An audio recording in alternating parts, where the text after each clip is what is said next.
Hello. അപ്പോൾ നമുക്ക് ഈ ഒരു വീഡിയോ എന്ന് വെച്ചാൽ ഒരു P&L ആണ്. ഈ മാസത്തെ ജൂൺ 1 മുതൽ 30 വരെ. കുറച്ച് സ്റ്റോക്കും കാര്യങ്ങളും ഒന്നും റെക്കമെൻഡേഷൻ ഇടാൻ പറ്റിയില്ല ഈ മാസം. കുറച്ച് നല്ല തിരക്കായിപ്പോയി, ഓഡിറ്റും കാര്യങ്ങളൊക്കെ ആയിരുന്നു. അപ്പോൾ നമ്മുടെ ക്യാപിറ്റൽ ഓൾമോസ്റ്റ് ഒരു 2.5 to 3 ലാക്കാണ്.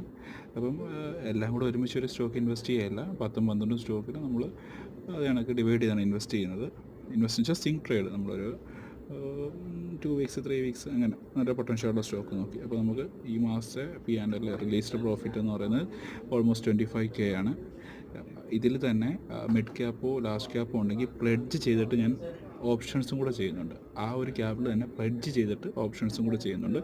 അപ്പോൾ അത് അത്ര ആക്റ്റീവ് അല്ല ഓപ്ഷൻസ് ഞാൻ ചെയ്യുന്നത്, എന്നാലും ഒരുവിധം ചെയ്യുന്നുണ്ട്. പക്ഷേ ഓപ്ഷൻസിലൊരു കാര്യം, നമുക്ക് ഓൾമോസ്റ്റ് 13,500K പ്രോഫിറ്റ് ഉണ്ടെങ്കിലും 6.6K നമ്മൾ ചാർജ് കൊടുക്കണം. അപ്പം ടോട്ടൽ പ്രോഫിറ്റ് ചെയ്ത് ഓൾമോസ്റ്റ് ഒരു 7K വരത്തുള്ളൂ. അപ്പം ഈ മന്തിൽ ടോട്ടലി സ്വിംഗ് പ്ലസ് ഫ്യൂച്ചേഴ്സ് അല്ലെങ്കിൽ ഓപ്ഷൻസ് എല്ലാം കൂടെ നമുക്കൊരു 30K ആണ് വരുന്നത്. 2.5 to 3 ലാക്കാണ് നമ്മുടെ ക്യാപിറ്റൽ. അപ്പോൾ താങ്ക് യു ഗൈസ്.